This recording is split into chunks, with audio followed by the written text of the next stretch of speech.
करता हूं और मैं अपना भाषण शुरुआत करता हूं।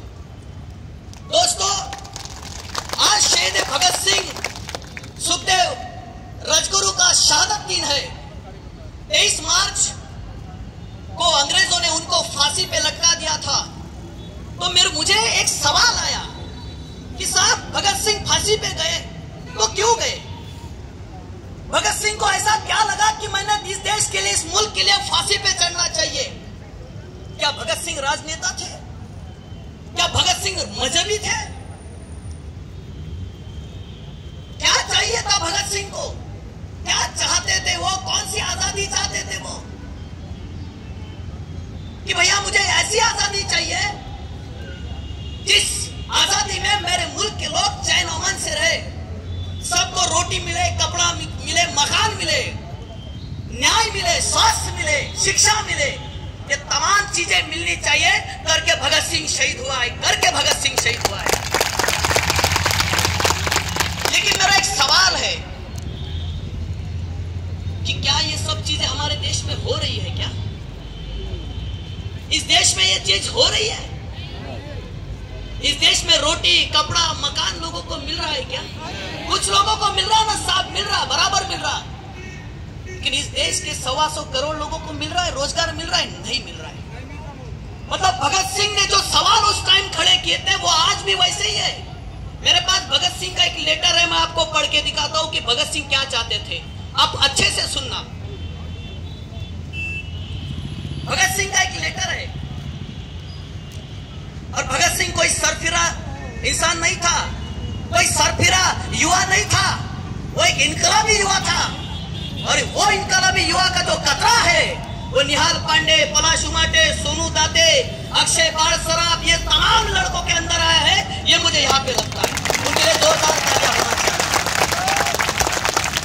सब नागपुर में आया तो हिंदी बोलना पड़ता है, इसलिए जानबूझ के हिंदी बोल रहा हूँ, नहीं तो मैं मराठी बहुत अच्छी बोल लेता हूँ। क्योंकि कई लोगों को लग रहा है कि आज हिंदी में कैसे बोल।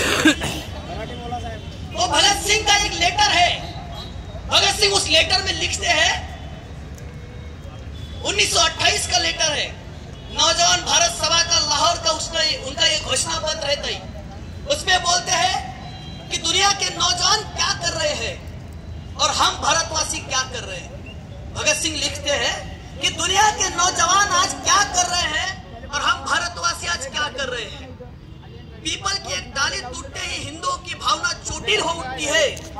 बुतों के तोड़ने वाले मुसलमानों के तजे नामक कागज का एक बुत का कोना फटते ही अल्लाह का प्रकोप हो जाता है और फिर वह नापाक हिंदुओं के खून से कम किसी वस्तु से संतुष्ट नहीं होता। मनुष्य को पशुओं से अधिक महत्व देना चाहिए। देखो भगत सिंह क्या कहते हैं, 1923 में कहा है और आज हमारे देश के अंदर आज भी हकीकत है। भगत सिंह कहते हैं कि मनुष्य को पशुओं से अधिक महत्व देना चाहिए, लेकिन यहाँ भारत में लोग पवित्र पशु के नाम पर एक दूसरे के गले काट रहे हैं। दंगों के लिए राजनीतिक दल और अखबारों का हाथ है। मीडिया वालों से मेरी नम्र विनती है कि आपके ऊपर मेरा कोई टिप्पणी करने का इरादा नहीं है साहब। दंगों के पीछे राजनीतिक दल और अखबारों का हाथ है। दूसरे सज्जन जो सांप्रदायिक दंगों को भड़काने में विशेष हिस्सा लेते हैं वे अखबार वाले हैं। पत्रकारिता का व्यवसाय एक जमाने में बहुत अच्छा समझा जाता था, ऊंचा समझा जाता था, लेकिन आज वो गंदा हो गया है। यही कारण है कि भारतवर्ष की वर्तमान दशा पर सोचते हुए मेरे आंखों में खून के आंसू आते हैं और दिल में सवाल आता है कि भारत कैसे बनेगा। ये भगत सिंह 1923 में लिखते हैं कि मेरे दिल में सवाल आता है कि आज लोग पशु को इंसान से ज्यादा महत्व दे रहे हैं। एक पशु के लिए लोग एक दूसरे के गले काट रहे हैं। मजहब के नाम पे राजनीतिक दल और अखबार वाले दंगे भड़का रहे, ये भगत सिंह कहते हैं। और भगत सिंह पूछते हैं ऐसे कंडीशन में, ऐसे सिचुएशन में, ऐसे हालात में मेरा देश कैसे बनेगा। तो मेरा एक सवाल इस देश की व्यवस्था से है, भाई अब हमारा देश कैसे बनेगा। कुछ नहीं बदला है हमारे देश में, कुछ नहीं, वही व्यवस्था है। सिर्फ गोरे अंग्रेज गए और काले अंग्रेज आ गए और हमारे सिर पे बैठे। सब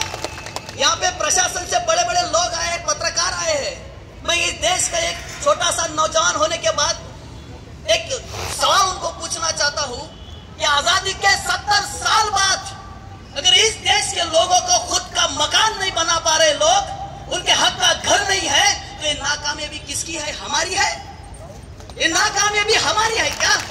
ये नाकामयाबी इस देश की तमाम सरकारों की है जिन्होंने आज तक इस देश पे राज किया है।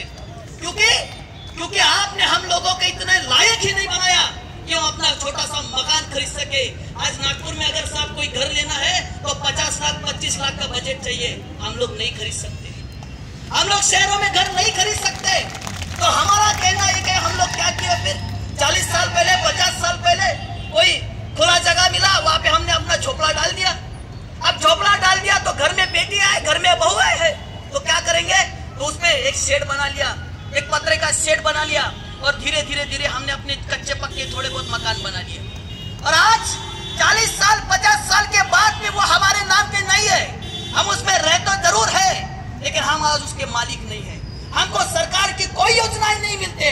तो मेरा एक सवाल है साहब, इस देश में बड़े बड़े उद्योगपतियों को आप हजारों एकड़ जमीन 1 रुपए स्क्वायर फुट से दे रहे हो। इसी नागपुर में एक बड़े इस देश के जाने माने संत को 600 एकड़ जमीन इसी नागपुर में साथ दी है। इस नागपुर के जितने भी अखबार वाले हैं वो अच्छे से जानते हैं। इस नागपुर में 600 एकड़ जमीन सरकार ने किसी को दी है, किसी संत का साधु को दी है।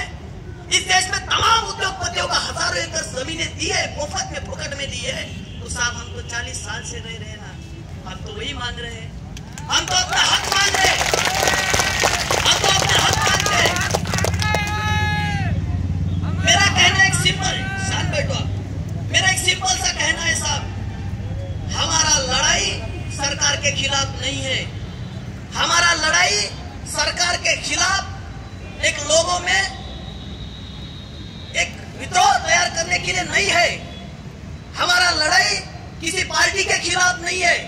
हमारा ताल्लुक किसी भी राजकीय नेता से, किसी राजकीय पार्टी से नहीं है। हम इंडिपेंडेंट हैं, हम खुद के लिए अपने हक की लड़ाई लड़ रहे हैं। और जब तक हमें अपना हक नहीं मिलेगा, हम यहाँ से हटने वाले नहीं है। चाहे कुछ भी हो जाए, हम हटेंगे नहीं। आज शाम को माननीय मुख्यमंत्री साहब, जिनको हमने भूदेव कहा है, भूदेव यानी क्या होता है? जमीन के मालिक। आप हमारे मुख्यमंत्री हो तो आप तो महाराष्ट्र के मालिक ही हो गए, आप तो मालिक ही हो गए, इसलिए हमने आपको ओहदा दिया है भूदेव। तो हम अपने भगवान से यही विनती करते हैं साहब कि हमको अपना हक दे दो। हमें कुछ नहीं चाहिए, हमको कुछ नहीं चाहिए, बाकी कुछ नहीं। बस जिस घर में, जिस मकान में हम सालों से रह रहे, वो मकान हमारे नाम पे कर दो। हमको आपसे बाकी कुछ नहीं चाहिए। हम आपके सत्कार करेंगे। अगर आप हमको देते हैं तो मैं यहाँ पे इन सारे लड़कों के तरफ से यहाँ पे घोषणा करता हूँ, अगर हमको हमारे हक के घर माननीय मुख्यमंत्री साहब देते हैं तो उनका हम पुतला जरूर खड़ा करेंगे वर्धा में। ये भी बोल सकते हैं, उनका पुतला जरूर खड़ा करेंगे अगर वो हमको हमारे हक दे देते हैं। तो इसीलिए मेरा आपको कहना है कि हमको यहाँ पे टिके रहना है, हमको यहाँ पे बने रहना है, हमको आखिरी दम तक यहाँ पे लड़ना है। हम 4 दिन पैदल आके आए हैं, चले हैं।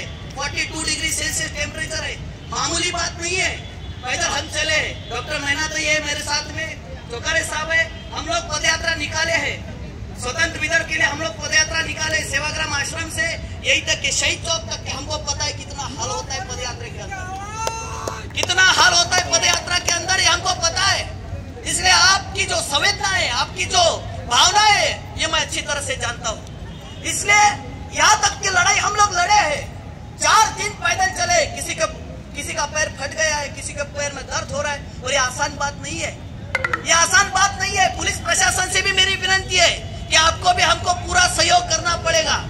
इंसानियत के नजर से आपको पूरा सपोर्ट हमको करना पड़ेगा, क्योंकि इसमें बूढ़े बच्चे आप देख रहे हैं, इतनी तादाद में महिलाएं किसी मोर्चा में नहीं रहती। सबसे पहले महिलाओं के लिए